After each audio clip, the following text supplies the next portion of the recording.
The eastern United States is emerging wearily from a massive blizzard that dumped huge amounts of snow and led to the deaths of 29 people. Schools and government offices will remain closed in Washington on Monday.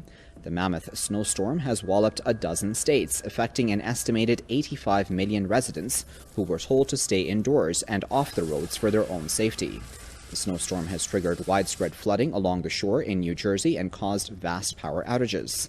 School districts in the state have announced closures for Monday. Some 85 million residents were in the path of what many called Stormzilla or Stormageddon 2016.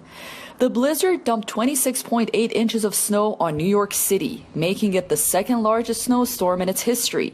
Baltimore saw its largest snowfall on record. By Sunday morning, from the Carolinas to Massachusetts, cities scrambled to dig themselves out from the snow and ice. A rare travel ban, which was declared in New York City, was lifted by 7 a.m. Sunday, but officials warned residents to remain vigilant. Let's not misinterpret the travel ban. If it is essential travel, necessary travel, that's one thing. But if you do not need to be on the roads, you shouldn't be on the roads. 11 states, including Washington, D.C., declared a state of emergency, and mass transit remained closed throughout Sunday in the nation's capital. The economic impact of the storm is yet to be assessed. However, early estimates by the Weather Intelligence Service Planalytics says damage may be up to $850 million. A lot of Americans like to argue about the legal separation between church and state in the U.S. Many are quick to point out that the Constitution doesn't actually contain the phrase separation of church and state. On the other side of the debate, many will point to a wide variety of Supreme Court cases that interpret the Constitution to indeed establish a separation of church and state. And both sides will scream at each other until they're blue in the face, not listening to one another as they already are after hearing this story. A group of atheists just filed a federal lawsuit in Ohio that seeks to drop the phrase, "In God We Trust," from U.S. currency on the grounds that putting God's name on our money violates the separation of church and state. There are 41 plaintiffs in the case. They're led by a California attorney named Michael Newdow. He's the same guy who's tried to remove God from our money in the Pledge of Allegiance before, to no avail. Maybe he'll have better luck this time. His new suit argues that every time a person uses American money with "In God We Trust" printed on it, she's forced against her will to accept that there is a God and to redistribute that message to others, even though it might go against her personal beliefs. The suit also takes issue with the fact that there's no getting around this, since "In God We Trust" is everywhere on our money.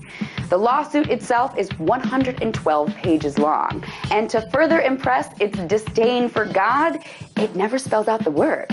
Instead, it just keeps using G-D so as to avoid ever even acknowledging any God at all.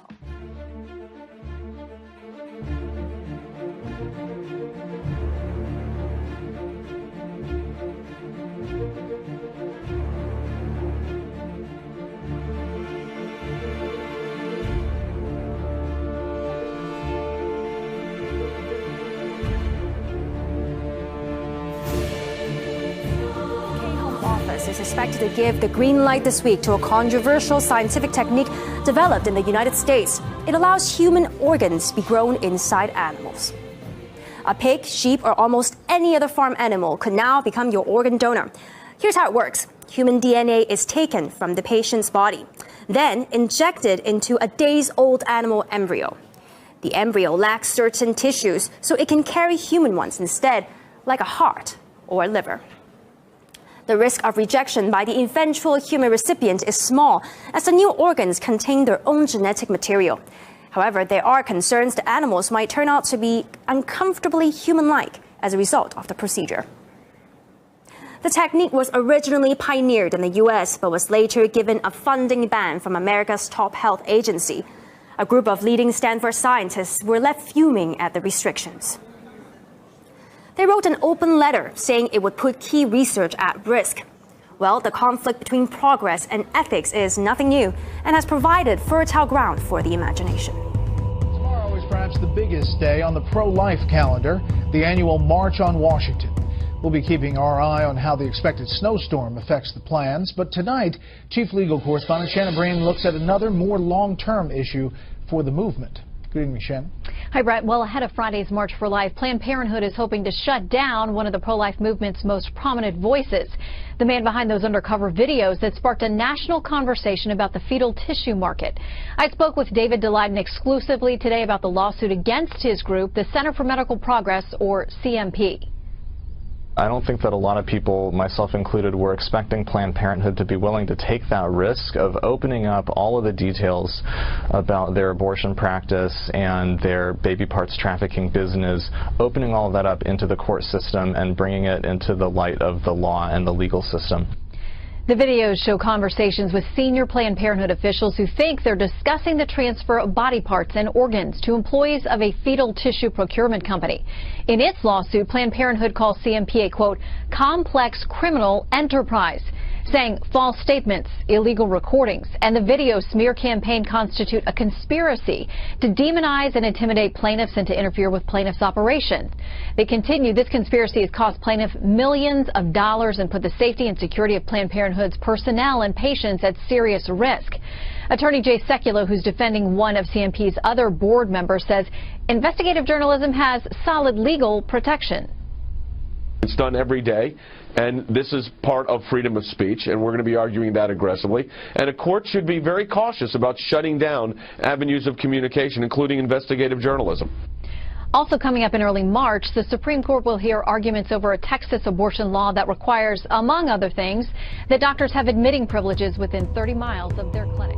Pro-life demonstrators here in Washington this afternoon, they braved the weather as well. They held the annual March for Life despite the harsh forecast.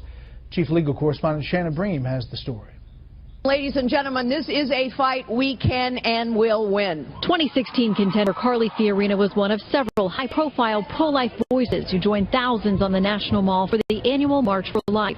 It's held on the anniversary of the Supreme Court's Roe v. Wade decision, and even the arrival of what forecasters are predicting will be an historic blizzard didn't discourage the passionate demonstrators. Oh no, we're from South Dakota, so we're used to it. It's all about love. It's all about pro-life. Pro-life advocates say their newest strategy is to find common ground, pointing to a new Marist poll that shows more than 80% of Americans favor significant abortion restrictions, such as banning it altogether, limiting it to the first trimester, or to circumstances involving rape, incest, or threats to the mother's life. That includes 2/3 of those who self-identified as pro-choice. Science is on our side. Public opinion is on our side. We are winning this fight, ladies and gentlemen. This march through the heart of Washington ends essentially where the debate really heated up decades ago, at the U.S. Supreme Court, which decided Roe v. Wade, essentially legalizing abortion nationwide. Today, President Obama issued a statement vowing to protect the rights secured by Roe against, quote, efforts to undermine or overturn them, adding, quote, in America, every single one of us deserves the rights, freedoms, and opportunities to fulfill our dreams.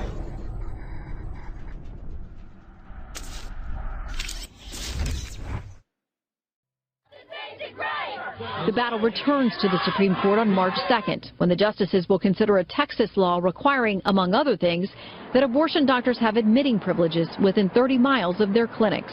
And it is just wrong for the anti-abortion industry to use that as a ruse to shut down clinics and to prevent women from getting the health care that they deserve. In Washington, Shannon Breen, Fox News. Welcome back. Straight now to the Index and an update on the Zika virus. It's a health alert tonight. Officials say 3 people from the New York City area who'd recently traveled outside the country have tested positive for the mosquito-borne virus. The CDC has released an updated map showing a total of 22 countries. You see them there, most of them in Latin America and the Caribbean, where there have been outbreaks. Zika can cause fever, rash, and joint pain, but the real danger is for pregnant women, in which it can cause severe birth defects. El Salvador is joining the list of Latin American countries urging women to delay getting pregnant. It's concerned about the Zika virus carried by mosquitoes and linked to birth defects. El Salvador is telling women to wait 2 years to have children. 20 countries have cases of this virus, with Brazil by far the hardest hit.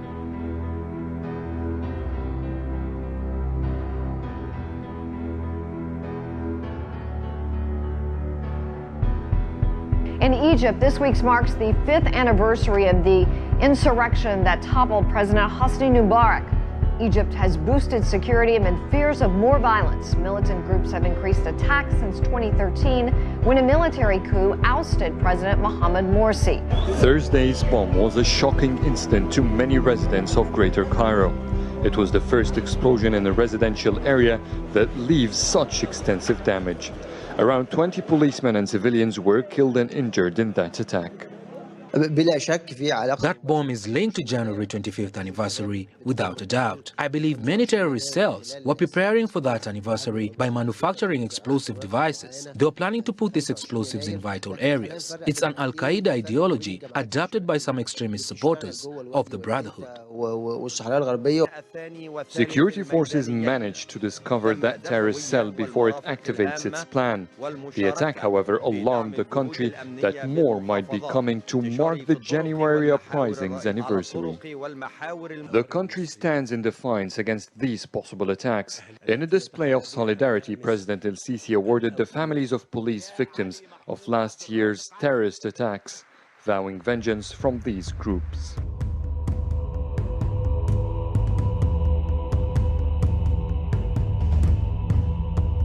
فأين الاستفادة من التجارب وفهم الواقع؟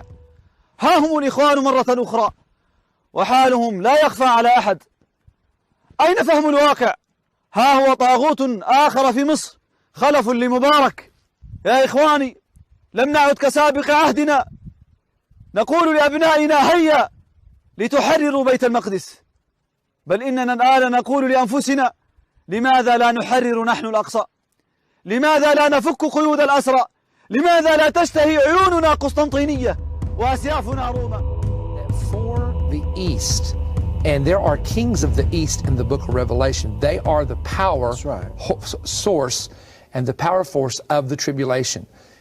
The West is not mentioned. There's no mention of kings of the West. There's no mention of the West at all, hardly in prophecy. I mean, it's just not there. The West being specifically the United States, we have Canada, the U.S., we've got also Latin America is considered the Western Hemisphere. And you've got Britain, the UK, etc. But something has to happen. Bill, can we go there and just for a moment?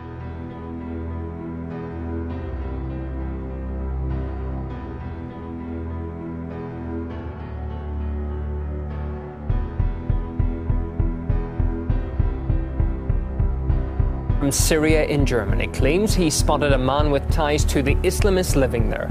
The former Islamic State hostage recognized a pro-ISIL soldier who he says stood guard at their town when it was under the control of the terrorists. Peter Oliver has more.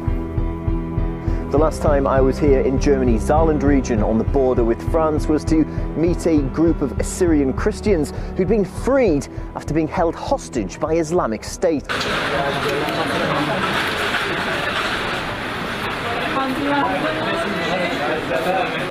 There were times we prayed that they would just shoot us if it came to that. We prayed that they would not behead us. But now a stark reminder of their time in captivity has appeared here in Germany. Those held hostage say that a man with ties to ISIL is living in the same city.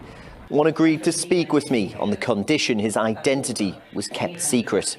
How can you be sure that the man you identified is the person you think he is? He stopped me several times at the checkpoint near our village.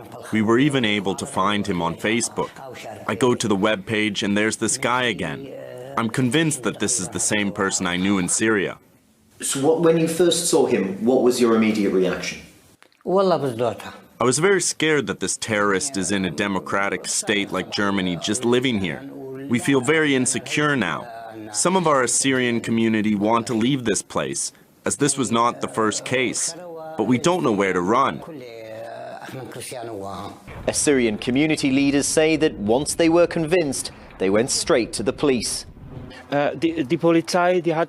Police have taken this very seriously, but we worry that the law cannot back this up with a strong case. They have to wait until this person does something criminal here. But those people were killers in Syria, and fly the ISIS flag here even. Such people should have no place in Germany.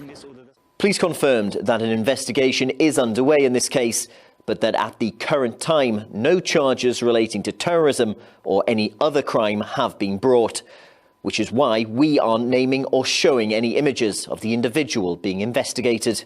Last February, Islamic State kidnapped around 250 Assyrian Christians and were demanding ransoms of $100,000 per person. Some have been released, but many remain in captivity. ISIS came to our village. They devastated our fields, burnt our churches, tore apart our lives. They kidnapped us, murdered us. We have an unbearable feeling of loss. There's also the fear that ISIL and other jihadist groups are looking to exploit the refugee crisis to enter Europe. When I was a hostage, I overheard a conversation between my captors. They were saying that the West will belong to us, and we will conquer it through Islamization. One of those that held me was a German who had converted to radical Islam. He was part of this conversation. Well, as this investigation continues and with refugees still arriving in Europe, more questions are being asked about just who is coming.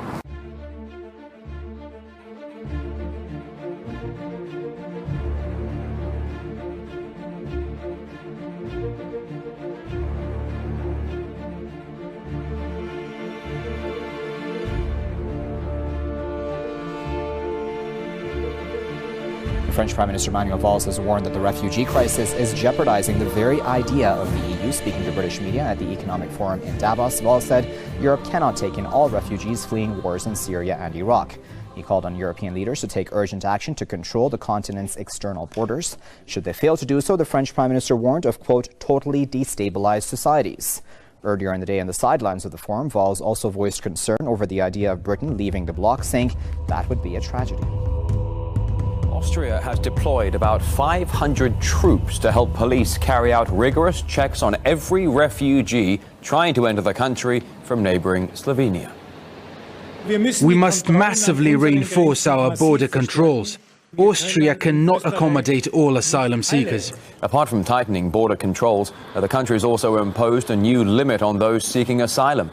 This year, Austria will only accept 37,000 applications, which is less than half the number of 2015. However, among some Austrians, there's a feeling the government's losing control over the situation and they're just trying to take justice now, the people that is, into their own hands.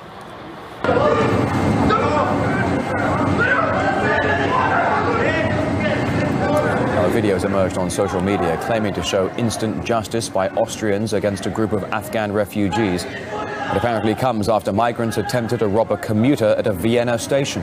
Locals blocked in the assailants and the situation escalated into a brawl. Since David Cameron came to power, the UK's arms supplies to Saudi Arabia have surged. Estimates show the UK has provided the kingdom with fighter jets, weaponry and military hardware worth over, £5.5 billion since 2010.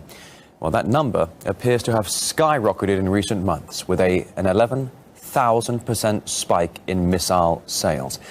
It comes amid Riyadh's military campaign in Yemen, which has sparked a storm of criticism over the number of civilian deaths. William Whiteman reports. The figures show sales of British weaponry to Saudi Arabia reaching over £1 billion in just 3 months in 2015, an increase of 11,000% compared to the 9 million sales mark reached during the previous 3-month period.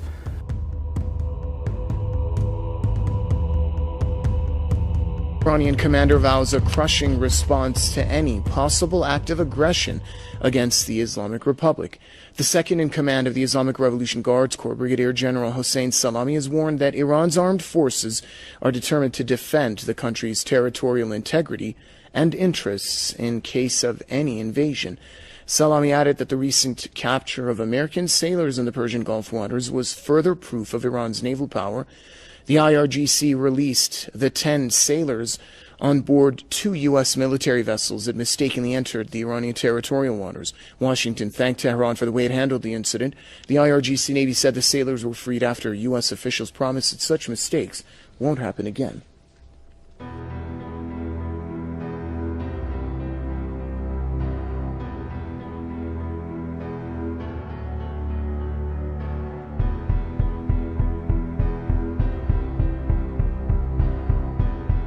the first Chinese president to visit Iran in 14 years. Xi Jinping was warmly welcomed by Iranian President Hassan Rouhani. To start this historic visit, Xi signed 16 accords, including a strategic cooperation agreement, as he seeks to improve China's ties with Iran and to start a new season of comprehensive, long-term, and sustainable relations. The two countries established diplomatic ties in 1971, and their relations have since enjoyed sound and steady development. China has been Iran's biggest trading partner. Their two-way trade started from tens of millions of US dollars in the 1970s, but it jumped to more than $51 billion in 2014. And according to Rouhani, this will increase to $600 billion in the next 10 years. This state visit has made China and Iran's friendship go further. In the press conference, Rouhani welcomed stronger ties with China, especially in what he termed as post-sanction era. We are happy that President Xi visited Iran after the lifting of sanctions. Iran and China have agreed on forming strategic relations, as reflected in a 25-year comprehensive document. Xi, meanwhile, said China seeks strategic ties with Iran, especially in the energy market. The leader of Iran's Islamic Revolution, Ayatollah Sayyid Ali Khamenei, says the West has never been able to win the Iranian nation's trust. Ayatollah Khamenei made that remark in a meeting with the visiting Chinese President Xi Jinping. The leader said the domineering policies adopted by certain countries, particularly the US, and their insincere cooperation with other nations have prompted independent countries to seek closer partnership among themselves.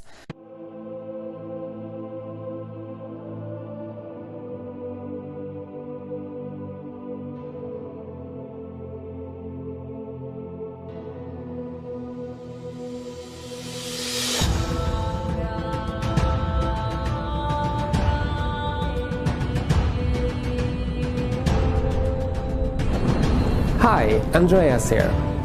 I am always on the lookout for new innovation together with our customers. A few weeks ago I had an NFC chip injected into my hand just beneath the skin. While I'm certainly not the first person to have an NFC implant, in this video I am probably the first person to pass through an airport, through security, through lounge registration, through the gate to the aircraft to board a flight with only the NFC chip. So I had no boarding pass physical with me during this trip.